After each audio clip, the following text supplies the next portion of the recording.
안녕하세요. 토요미스테리 디바제시카입니다. 설악산 국립공원, 대한민국 사람이라면 모를 리 없는 곳이죠. 그런데 이 산에 총 5군데의 산악 대피소가 있다는 것도 알고 계신가요? 산악 대피소라는 건 산행을 막 하던 중에 기상 악화가 올 수도 있고 또 사고를 당하게 되면 임시로 피난할 수 있는 시설입니다. 여기 가보시면 작은 매점도 있고 또 화장실, 취사시설도 갖춰져 있어서요. 설악산을 오가는 등산객들에게 아주 중요한 휴식처 역할을 하고 있죠. 오늘은 그곳에서 발생한 한 안타까운 사건에 대한 이야기입니다. 시간은 1993년 12월 18일.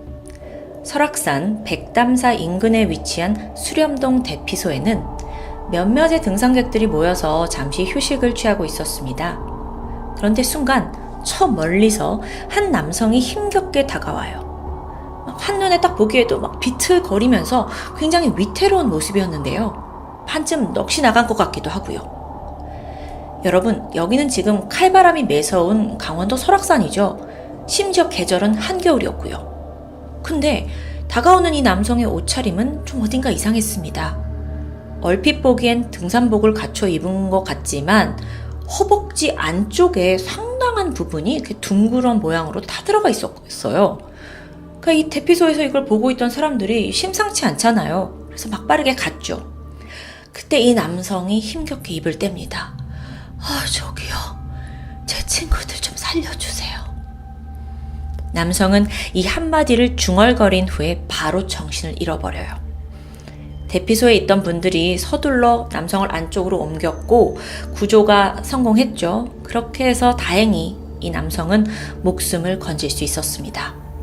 그런데 그가 중얼거렸던 그 친구들은 어떻게 된 걸까요? 우선 이 젊은이의 정체는 20대 청년이던 엄군입니다. 그는 겨울방학을 맞아서 평소 마음 맞던 친구들과 함께 설악산 등반을 계획했어요. 이때 함께한 친구들은 각각 이군, 박군, 그리고 김군입니다. 이렇게 4명의 건장한 청년들이 함께 등산에 나선 거예요. 근데 지금 대피소에 도착한 사람은 엄군 1명이죠. 나머지 3명은 어디에 있는 거냐고요. 이 사건의 내막을 알기 위해서는 하루 전날인 1993년 12월 17일로 돌아가야 합니다. 이날 아침 일행은 등산 가방 메고 약속했던 장소에 모였습니다. 사실 애당초 그들이 가려고 한 건 설악산이 아니었어요. 원래 계획대로라면 오대산을 등반하려고 했습니다. 근데 막상 오대산 입구에 가보니까 등산로가 통제되어 있었던 겁니다. 출입 금지, 지금은 입산 통제 시기입니다. 대부분의 산들은 11월 중순부터 12월까지를 입산 통제 시기로 정한다고 해요. 왜냐하면 이때 특히나 날씨가 건조하고 또 바람이 거세기 때문에 작은 불씨만으로도 이게 대형 산불로 번질 수 있는 위험이 크거든요. 그래서 입산을 통제하는데 이뿐만 아니라 겨울에 기온이 너무 춥거나 혹은 폭설이 닥치게 되면 위험성 때문에 또 입산을 통제하기도 하고요. 어쨌든 엄군 일행이 오대산을 방문했던 그날도 그런 날이었습니다. 결국 이들은 발길을 돌렸지만 이대로 포기하기엔 아쉬움이 남았죠. 그래서 일행이 향한 곳이 다름 아닌 설악산입니다. 그런데 이 과정에서 엄군 일행이 간과한 부분이 있습니다. 12월에 설악산 등반, 그것도 명확한 계획이 없는 등산은 죽음으로 이어질 만큼 아주 위험하다는 걸 모르고 있었던 거죠. 그리고 아무리 지리에 밝은 전문 등산가라도 기후 상황이 좋지 않을 때에는 결코 산에 오르지 않습니다. 일행은 설악산으로 향했습니다. 그들이 고른 등산 코스는 공룡능선. 이 코스는 마등령에서 희운각 대피소까지 이어지는 약 5km가량의 구간이에요. 5km? 별거 아닌데? 충분히 갈만하지 않나? 네, 이렇게 생각하실 수도 있죠. 하지만 이곳은 산악인들 사이에서도 좀 험준하고 가파른 지형으로 정평이 나 있습니다. 게다가 이렇게 절벽길이 이어져 있어서 조금이라도 발을 잘못 딛으면 좀 추락할 위험도 있고요. 이 공룡 능선이라는 이름이 공룡이 하늘로 솟아오르는 모양을 닮아서 붙여졌다고 합니다. 그래서인지 실제로 등산 코스를 좀 검색해보면 굉장히 좀 복잡하고 굴곡진 길을 볼 수 있어요. 근데 여러분, 사건이 벌어진 당시는 1993년입니다. 지금처럼 스마트폰이라도 있다면 막 일행들도 잠깐 검색을 해서 여기가 초보 등산객한테는 좀 과한 노선이구나 라는 걸 알아차렸겠지만 당시에 그들은 정말 지도 한 장만 손에 쥔 채 산행을 시작했던 겁니다. 12월 17일 아침 8시 20대 초반 장정 4명이 백담 대피소를 출발했습니다. 계획으로는 구불구불 이어지는 그 길을 따라 마등령 찍고 희운각 대피소로 향하는 거예요. 워낙 막 이제 등산을 시작했고 의욕 넘치잖아요. 그래서 처음에는 속도를 꽤 낼 수 있었습니다. 그래서 아주 수월하게 마등령까지 도착해요. 여기까지 걸린 시간이 총 6시간이었죠. 근데 여러분 그거 아세요? 산 위는 지상보다 훨씬 춥습니다. 겨울에는 6도 이상 차이 난다고 할 정도예요. 그만큼 더 온도가 내려가죠. 그래서 건장한 청년들이었지만 이런 영하의 날씨에 눈 덮인 산길을 걸어오는 건 사실 평소보다 더 많은 체력을 필요로 했습니다. 그래서 좀 몸이 많이 좋지 않았는데 그래도 종주를 포기하고 싶진 않잖아요. 또 겨울 산행 치고는 날씨도 좋았고 지금까지 길은 평탄했으니까요. 또 지도상으로 봤을 때 이 지금 가려고 하는 목적지 희운각 대피소까지 5km 남짓인 상황입니다. 본격적인 공룡 능선의 시작이었죠. 그런데 여기서 또 다른 변수가 있습니다. 한겨울에 산에 가시면 해가 유난히 빨리 져요. 그래서 순식간에 해가 떨어지면 암흑 상황이 됩니다.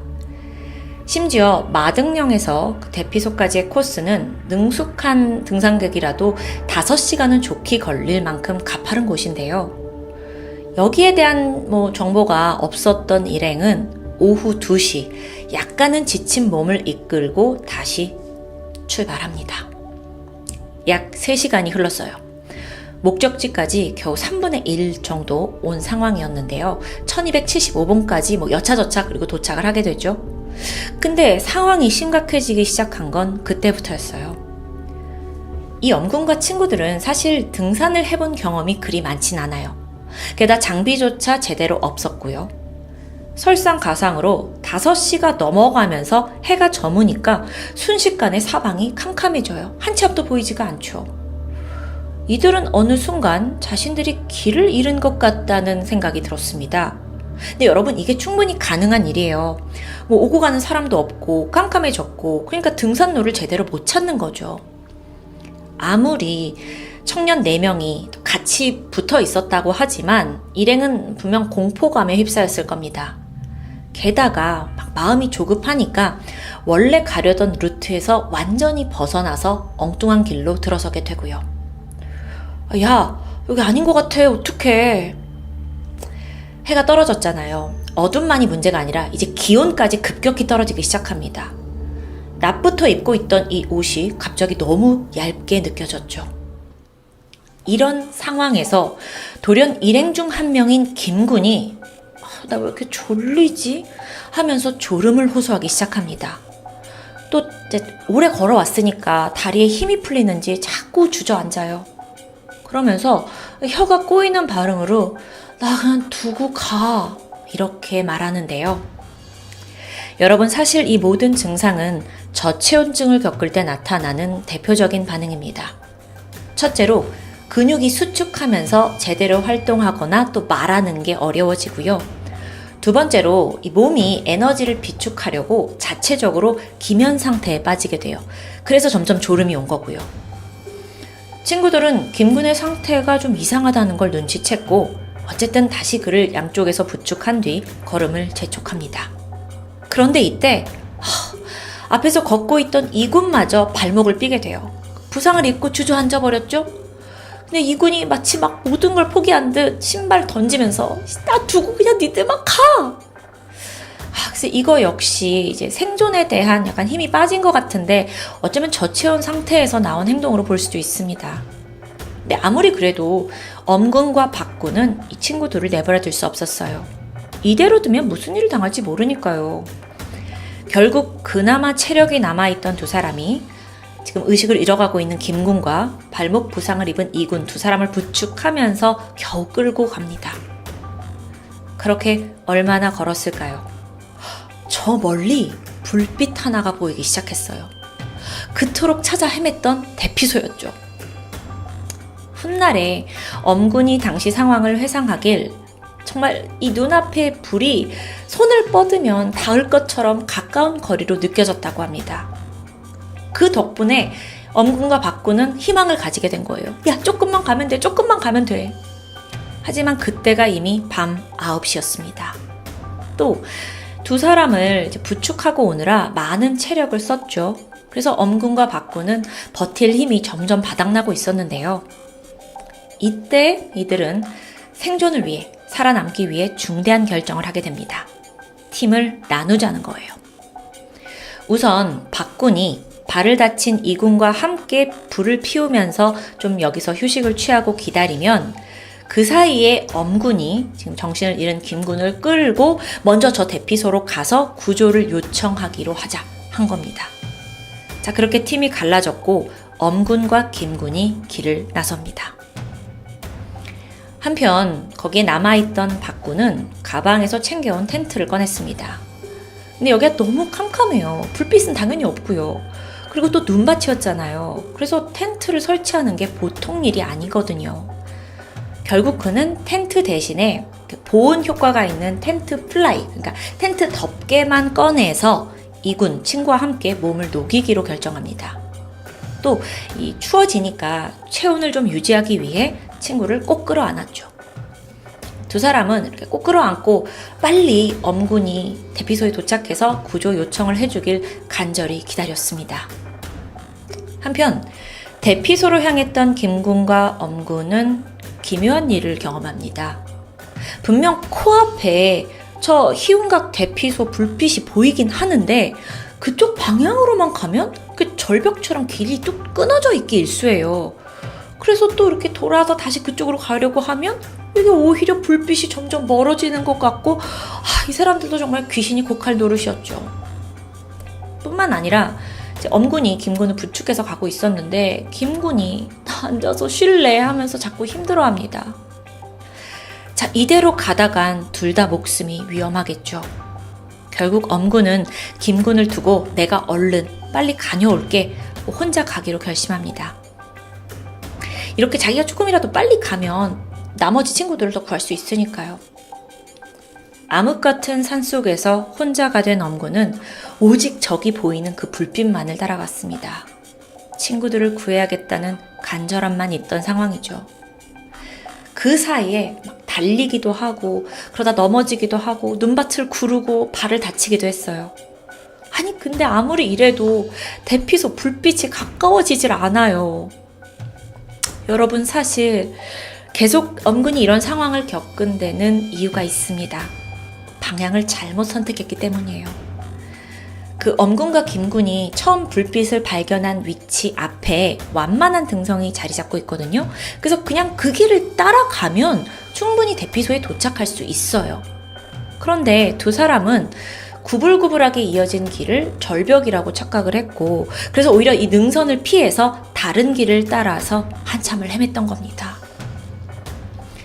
자, 그렇게 길을 찾던 엄군은 잠깐 휴식이 필요했어요. 그래서 우선 배낭에 그 비상식량으로 챙겨둔 쌀과 라면을 꺼냈고요.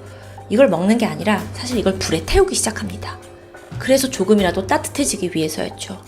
당시 이제 눈밭이어서 그런지 주변에 태울 만한 나뭇가지가 없었던 것 같아요. 그리고 이걸 태우던 과정에서 엄군의 허벅지 쪽 바지 일부가 타들어갔던 거고요.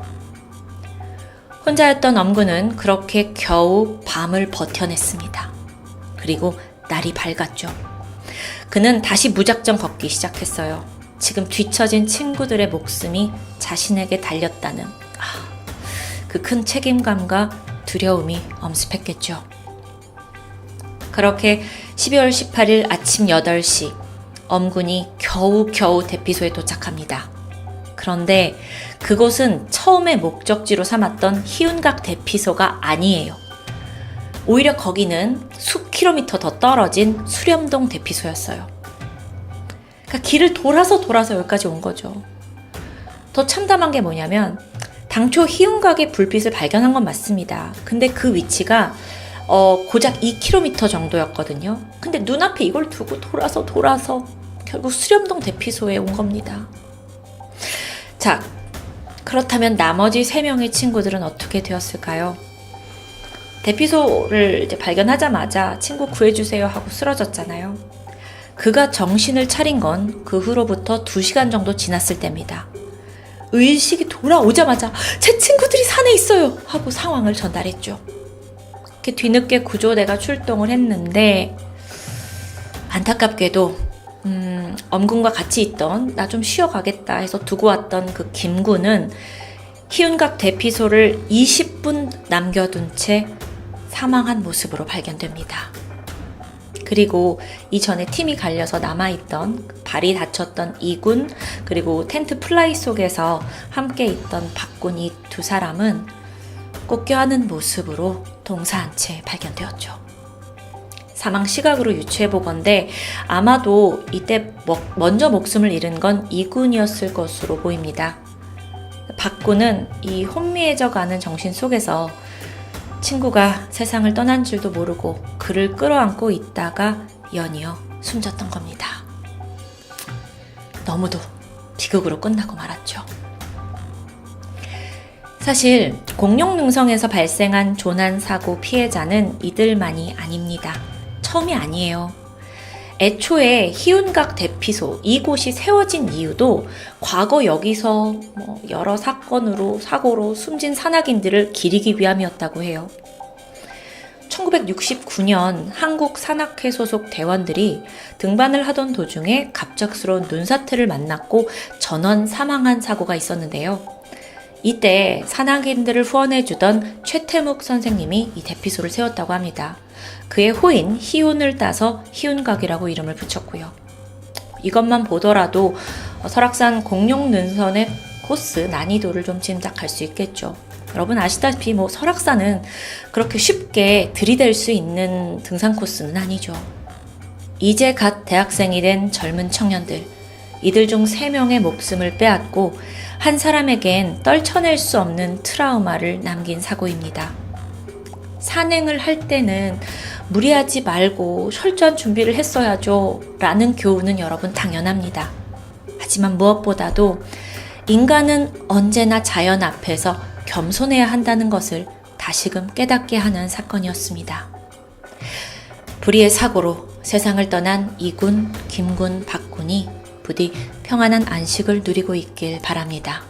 지금까지 토요미스테리 디바제시카였습니다. 안녕하세요. 토요미스테리 디바제시카입니다. 1970년 7월 14일 일본 홋카이도 신토쿠 기차역에 건장한 5명의 청년들이 도착합니다. 이들은 후쿠오카 대학의 산악동아리 반더포겔부의 멤버들이었죠. 아주 오랫동안 계획해온 이번 산악여행은 홋카이도에 있는 히다카 산맥을 종주하는 대장정 프로젝트였습니다. 이 산맥이 홋카이도의 등뼈 같은 것인데 코스가 꽤 길고 험준해요. 그래서 일본 산악인들 사이에서는 마치 우리에게 한국의 지리산 종주 같은 느낌처럼 언젠가 꼭 해보고 싶은 버킷리스트처럼 여겨지죠.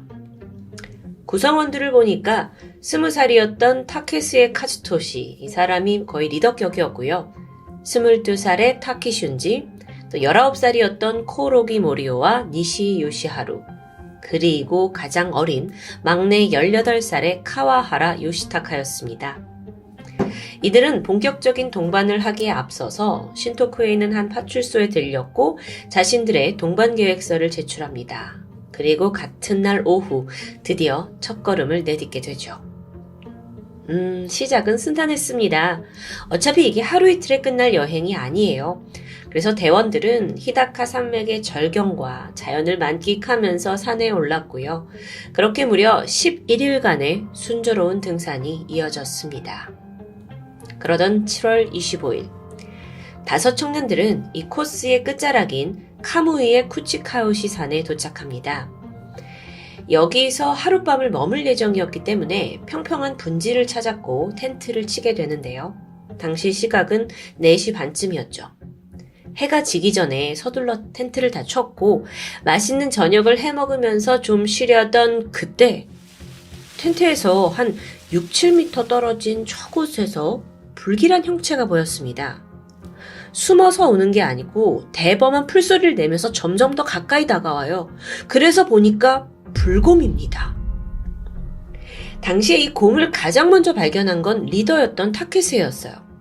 그런데 사실 그렇게 겁을 먹지는 않았습니다. 왜냐면 타케스가 좀처럼 곰이라고는 보기 힘든 규슈 지방에서 왔기 때문에 다소 신기한 마음이 컸던 것 같아요.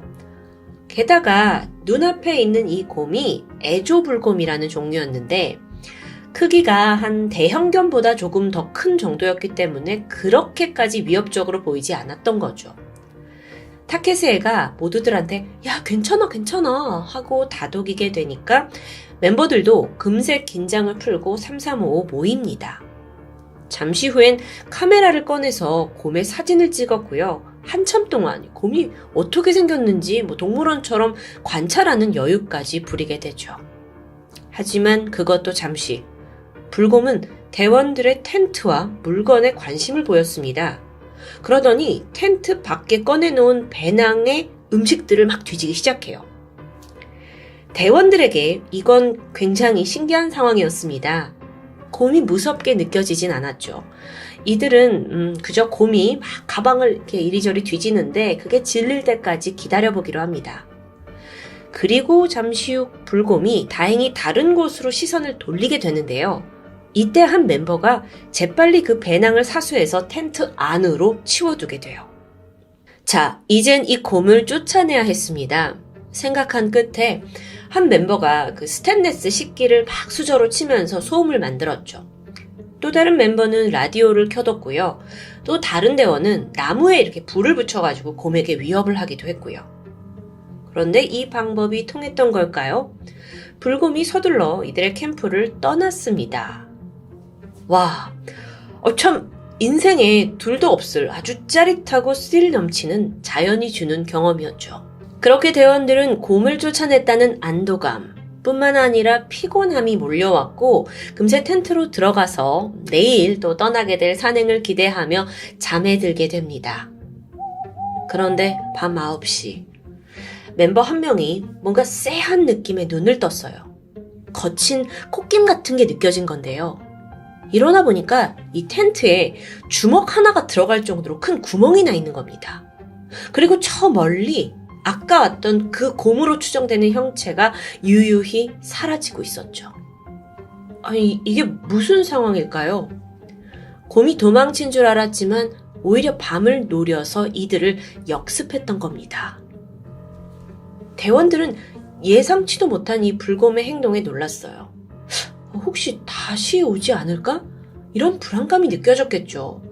그리고 혹시나 위급 상황이 닥칠까봐 서로 이제 2시간씩 불침범을 서기로 해요. 하지만 그날 밤 그 누구도 쉽사리 잠들진 못했습니다. 그렇게 몇 시간이 지난 26일 새벽 4시 반. 또다시 불곰이 텐트에 접근했습니다. 그런데 이번에는 행동이 더 과격해졌어요. 아예 텐트 안으로 비집고 들어오려는 듯 했고요. 공포에 휩싸인 멤버들은 일단 안간힘을 다해서 텐트 뼈대를 붙잡고 버티게 되죠. 불곰은 5분간 집요하게 텐트를 끌어당겼습니다. 이 대원들도 애를 쓰면서 막았지만 결국 텐트가 쓰러져요. 자, 그리고 나서 보니까 곰이 그토록 끈질기게 노린 건 아까 그 낮에 뺏겼던 배낭입니다. 곰은 가방에만 관심이 있어요. 그래서 안을 뒤졌던 거고요. 되려 이 대원들한테는 별 관심을 보이지 않는데요. 그 길로 이 5명은 짐을 내비두고 일단 캠프를 빠져나왔죠. 이제 어떻게 해야 할까요? 이번 대장정은 산악 동아리 대원들에게 마치 훈장과도 같은 버킷리스트였습니다. 그만큼 종주 자체를 지금 와서 포기할 수는 없었어요. 게다가 거의 끝이 보이고 있는데요. 이때 리더였던 타케스에는 그러면 일단 산림청에 구조를 요청하자고 주장합니다. 근데 사실상 뭐 불곰에게 직접 공격을 당한 것도 아니고 다친 사람도 없다 보니까 산림청에 이 상황만 좀 알리면 되겠다라고 생각을 했던 거죠. 그럼 여정을 마칠 수 있으니까요. 그렇게 리더 타케스케의 결정하에 타키와 막내 카와하라가 두 사람이 함께 하산을 해서 구조 요청을 하기로 했고요. 그렇게 둘이 먼저 하산을 시작합니다. 그렇게 서둘러 내려가던 두 사람은 잠시 후 새로운 무리들을 만나게 됩니다. 또 다른 대학에 소속되어 있던 산악 동호회 학생들이었어요. 너무 신기하게도 이들 또한 불곰의 습격을 받고 지금 황급히 하산하던 길인데요. 이때 타키와 카와하라는 생각이 듭니다. 어차피 얘네들이 내려가면 우리를 대신해서 산림청에 연락을 해주면 되지 않을까? 그럼 우리는 다시 캠프로 돌아가서 종주를 마칠 수 있는데. 위험한 생각이었죠. 두 사람은 이 무리에게 우리가 불곰의 습격을 받았다라는 걸 알려달라고 부탁만 했고요. 다시 돌아가요. 그리고 아까 곰한테 물건을 다 뺏겼잖아요. 그래서 무리들에게 어차피 너네는 쓸모없으니까 음식과 지도, 가솔린을 건네받았고요. 그 길로 다시 캠프로 돌아가게 되죠. 그렇게 가던 중에 두 사람을 또 목격한 사람들이 있습니다. 이번엔 도토리 대학의 산악회 사람들이었는데 아주 잠깐 마주쳤어요. 그저 불곰이 나타났다는 정보를 교환했을 뿐이었죠. 잠시 후 오후 1시. 이들은 캠프에 도착을 해서 나머지 대원들과 합류를 했습니다. 다시 5명이 됐죠. 그 사이 여기에 있던 멤버들은 그 곰이 망가뜨려 놓은 텐트를 수리했고요. 원래 이제 텐트를 쳐놓은 장소보다 좀 더 높은 능선에다가 새로운 캠프를 마련해 둡니다. 그렇게 대충 작업이 끝나자 급격히 배가 고파지기 시작했습니다. 멤버들은 주위에 불곰이 없는 걸 확인했고 얼른 식사를 하게 돼요. 그런데 이들이 사실 어젯밤에 거의 한숨도 못 잔 상태였거든요. 밥을 먹자마자 다들 졸음이 쏟아졌고 텐트 안으로 들어가 잠시 휴식을 취하게 되는데 그 순간 그 음식 냄새 때문이었을까요? 오후 4시 반이었어요. 또다시 불곰이 나타납니다. 그런데 이번에 곰의 행동은 정말 기이했죠. 텐트를 공격하는 게 아니라 대신에 이 불곰이 텐트 옆에 앉아서 꼼짝도 하지 않아요. 1시간 동안이나요. 그럼 그 안에 있던 멤버들은 공포에 질리죠. 나갈 수가 없는 겁니다. 그래서 1시간 동안 계속 안에 있다가 이렇게 계속 있을 순 없다. 이게 오히려 더 위험하다 판단을 했고 몰래 나갈 계획을 세우게 됩니다. 그래서 불곰의 주의를 돌리도록 물건을 던졌고요. 그 사이 가까스로 텐트 밖으로 빠져나올 수 있었어요. 자, 그럼 빠져나와서 어디로 가야 되냐? 이들에게 희망은 아까 그 두 번째로 만났던 도토리 대학의 그룹, 그 사람들이 이 주변 어딘가 있을 거고 그들의 텐트에 합류하는 게 안전할 거라고 생각했죠. 하지만 실제로는요. 그 도토리 대학 팀들도 이미 불곰의 습격을 받았다는 정보를 듣고 바로 산을 떠난 후였습니다. 이제 이 5에게 남은 건 오직 하산이라는 결정뿐입니다. 저녁 6시. 산속이라서 빠르게 해가 집니다. 그래서 어둑해져요. 멤버들이 원래 있던 곳에서 한 100m 정도 내려갔을 무렵이에요. 이때 멤버 니시이가 불현듯 뒤를 탁 돌아보고는 비명을 지르고 말아요. 코 앞에서 불곰이 쫓아오고 있는 겁니다. 이 5명이 순식간에 패닉에 빠졌고요. 그 길로 뿔뿔이 흩어져서 미친 듯이 다들 달아나기 시작해요. 이때 불곰은 유독 막내 카와하라만을 집요하게 쫓아갔습니다. 다들 막 숲 어딘가로 도망을 쳤죠. 그리고 그때 암흑 속에서 악! 하는 카와하라의 비명이 들렸습니다. 자, 막내를 마지막으로 목격한 건 리더 타케스였어요. 정신없이 도망가던 길에 딱 마주치게 된 거예요. 근데 보니까 카와하라는 이미 다리를 절뚝여요. 피가 흐르고 있었죠. 습격을 받은 겁니다. 그리고 나서 타케스도 도망쳤고 카와하라의 행방은 묘연해졌고요. 이때 사라진 부원이 한 명 더 있습니다. 코오록이었어요.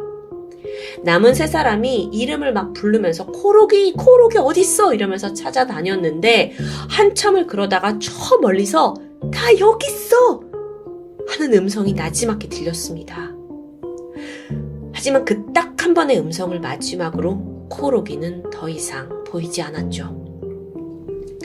자, 이제 남은 건 타케스에와 타키, 니시예요. 그들은 다른 그룹에 어쨌든 도움을 요청해야 했고 그래서 불을 피우게 되는데요. 호루라기도 불면서 위치를 알리게 되죠. 하지만 구조는커녕 여기는 인적조차 없었습니다. 결국 밤새 두려움에 벌벌 떨던 세 명은 암벽 높은 위로 올라가서 밤을 지새게 됩니다. 7월 27일, 이른 새벽이 밝았습니다. 이날따라 안개가 굉장히 짙게 껴 있었어요. 그래서 바로 앞에 있는 이 대원도 조금만 더 그 시야를 벗어나면 보이지 않을 정도로 아주 짙은 안개였죠. 그럼 이 상황에서 지난밤 사라진 멤버들을 찾기란 불가능에 가까웠습니다. 그래도 포기는 하지 않았고요. 아침 8시까지 계속 이들의 이름을 부르면서 찾아 헤맸지만 소득은 없었죠. 결국 세 사람만이라도 일단 하산하기로 결정합니다. 그렇게 뿌연 안개 속에서 일단 산 밑에 쪽으로 그냥 하산을 하던 중에 맨 앞에 걷고 있던 리더 타케시에가 갑자기 얼어붙었습니다. 눈앞에 겨우 2-3m 떨어진 가까운 곳에 불곰이 또 나타난 겁니다. 자, 타케시에는 이미 이 불곰의 공포에 빠져 있어요. 그래서 곰을 보자마자 바로 방향을 바꿔서 마구 뛰어갔어요. 그러자 불곰도 그 길로 타케시에를 쫓아갔죠. 와, 자, 이 안개 속에 한 치 앞도 보이지 않는 이 숲속에서 타키와 니시 두 사람만 남았습니다. 살아야겠다는 생각밖에 없었고요. 두 사람은 그냥 뒤도 안 돌아보고 같이 뛰어요. 정신없이 산 밑으로 내려왔죠. 다 내려와 보니 오후 1시입니다. 인근 댐의 공사 현장에 도착을 해서 지나가던 자동차를 붙잡고 도움을 요청했어요. 이들이 이제는 이제 사라진 친구들을 찾기 위해서 산림청에 가야 했는데요. 그렇게 도착을 해보니 이미 저녁 6시가 지난 시각이었고요. 이 이야기를 하면서도 제가 너무 숨이 막히는데요. 그런데 아직 비극적인 파트가 남아있습니다. 다음 날 28일이 되어서야, 날이 밝고서야 구조대가 출동합니다. 사라진 3명이 무사히 돌아오길 바랬지만 안타깝게도 구조대가 찾은 건 처참한 몰골로 이미 숨이 끊어진 3명의 시신이었죠. 막내 카와하라, 코오로기, 그리고 리더 타케스에까지. 당시에 정말 형체를 분간하기 어려울 정도로 너무나 심하게 훼손되어 있었다고 해요. 옷이 다 찢겨져 있는 건 당연했고 얼굴 반쪽이 사라지고 코와 귀가 뜯겨져 있었고요. 그리고 이들 모두 엎어져서 쓰러진 상태로 발견이 되었는데 예상컨대 도망을 치다가 뒤에서 불곰에게 습격을 당했고 그러면서 이제 엉덩이 쪽 둔부와 항문부가 물어 뜯겨서 과다출혈로 사망한 것으로 추정됩니다. 너무 끔찍하죠. 한편 이 구조팀은 먼저 하산했던 도토리 대학 산악팀, 걔네들이 버리고 간 텐트를 하나 발견하는데요. 그 안에서 믿기 힘든 쪽지 하나가 나오게 되죠. 보니까 코오로기가 간신히 이 캠프를 찾아와서 혼자 몸을 숨기고 있다가 남겨둔 메모였습니다. 겨우겨우 피신을 해서 여기서 하룻밤을 보낸 거예요. 그런데 쪽지 안에는 그가 사망하기 전까지 느꼈을 그 극한의 두려움이 고스란히 남아있었죠. 5시 30분 곰이 쫓아왔다. 카와하라가 당한 것 같다. 나는 가까스로 도망쳤다. 구조대가 오기를 빌면서 잠이 들 거다. 새벽 5시 20분이다. 곰이 나올 것 같아서 다시 침낭에 웅크렸다. 빨리 돌아가고 싶다. 도토리 대학 부원들이 연락을 해줬을까? 도대체 언제 구하러 오는 걸까? 모든 것이 불안하고 두렵다. 오늘은 안개까지 짙다. 그리고 마지막 오전 8시쯤의 기록은 판독이 불가능할 정도로 글씨가 엉망이었습니다. 그만큼 굉장한 두려움 속에서 떨리는 손으로 써내려갔다는 거죠. 당시에 곰이 텐트 쪽으로 온 것 같아요. 그리고 위치를 들켜서 도망가다가 습격당한 것으로 추정됩니다. 그렇게 이 비극이 끝나고 시신이 발견되고 다음 날인 7월 29일 마침내 문제의 불곰은 사냥꾼 10명에 의해서 사살당했습니다. 그리고 박제가 되어서 대중에게 공개가 되는데 이 공개가 된 후 사람들이 한 번 더 놀라게 되죠. 앞서 말했듯이 불곰은 우리가 흔히 상상하는 그 곰의 크기보다 훨씬 작습니다. 그런데 이 문제의 곰이 더욱이나 아직 성장 중이었던 어린 암컷곰이었던 거예요. 아니 이렇게 작은 곰한테 성인 3명이 속수무책으로 당했다는 게 좀 이상했죠. 하지만 여러분, 아무리 우리가 생각했던 것보다 상대적으로 크기가 작다 하더라도 곰은 엄연히 맹수과에 속하는 동물입니다. 특히나 별 힘을 들이지 않고도 곰이 이렇게 슉 하면 사람의 피부를 찢을 수 있을 정도로 힘이 강력하다고 해요. 근데 이 대원들이 단순히 곰의 좀 작은 크기에 속아서 경솔하게 행동한 게 아니냐는 지적은 피할 수 없겠죠. 사실 이번 사건에서 산악부원들이 저지른 중대한 실수 몇 가지가 있습니다. 이건 우리도 안전 차원에서 좀 알아둬야 할 것 같은데요. 먼저 곰은요, 자신의 물건에 집착이 굉장히 강하다고 해요. 근데 기억하세요? 첫날 곰이 가지고 놀던 배낭을 뺏어서 다시 텐트 안에 집어넣었죠. 그게 곰의 소유욕과 사냥 욕구를 자극한 겁니다. 그래서 그 배낭 때문에 다시 돌아왔고 텐트 안을 계속 뒤졌던 거고요. 또 이 대원들이 나뭇가지에 막 불을 붙여가지고 곰을 쫓았다고 생각을 했는데 그건 오산이었죠. 실험을 해보니까 곰은 불꽃을 전혀 두려워하지 않아요. 큰 소리에도 민감하게 반응하지 않고요. 무엇보다도 이 대원들의 가장 큰 실수는 불곰하고 마주친 후에 곧장 하산을 하지 않았다는 점입니다. 물론 종주를 하는 게 오랜 꿈이었죠. 게다가 이미 12일 정도 등반을 했기 때문에 마지막 피날레 두고 포기한다는 거 쉬운 거 아닙니다. 하지만 아시죠? 세상에서 목숨보다 귀한 건 없습니다. 사실 이들이 도망칠 때도 주의해야 했었던 점이 있어요. 곰은 등을 보이고 도망치는 것을 쫓는 습성이 있다고 해요. 자, 등을 보이고 도망가면 안 된다는 건데 심지어 이 곰이 시속 70km의 엄청난 속도를 낼 수 있는 동물이거든요. 그래서 인간이 막 뛰어가가지고 곰을 따돌린다는 건 상식적으로 불가능한 일입니다.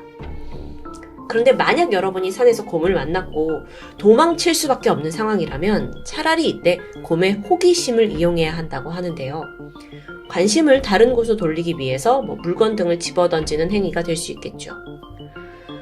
근데 사건 당시 대원들은 모두 다 하나같이 등을 보이고 도망쳤고 결국 다 뒤에서 습격을 당하고 말았습니다. 마지막으로 잘못 알려진 상식 중에 곰이 나타나면 죽은 척을 하면 된다라는 이야기가 있는데요.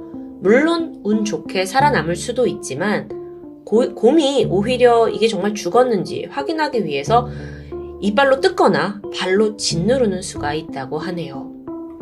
자, 다시 사건으로 돌아와서 갑자기 의문이 들었습니다.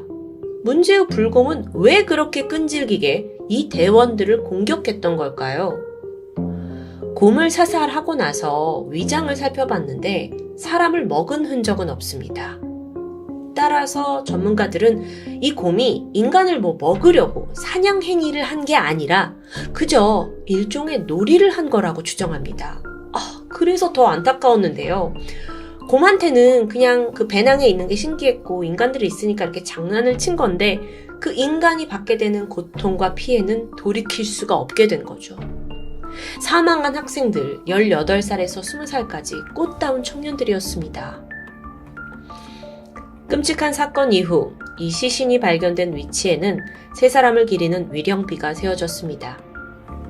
그리고 1년 뒤에 이들이 머물렀던 인근에서 우연히 그들이 찍었던 사진의 필름이 발견돼요. 그래서 이날을 해보니까 사진 속의 대원들 표정 막 밝고 설렘과 기대가 가득했죠. 이 사진이 오히려 더 많은 사람들을 먹먹하게 만들었습니다. 오래전부터 꿈꿔왔던 청년들의 꿈의 등반. 이게 한순간에 살아남은 자와 죽은 자를 가리는 평생 씻을 수 없는 악몽이 되어버렸습니다. 이걸 계기로 당시의 산림청은 곰에 대한 이제 주의를 주고 또 목격 정보를 적극적으로 알렸어요. 그리고 또 문제의 불곰 그 박제한 걸 걸어가지고 경각심을 주고 있고요. 지구를 함께 공존해서 살아가고 있는 인간과 동물입니다. 혹여나 인간이 이 모든 것에 우위에 있다는 오만함은 당연히 떨쳐버려야겠죠. 늘 자연 앞에서 겸손하고 조심해야 함을 상기시켜주는 그런 사건이었습니다. 토요미스테리 디바제시카입니다.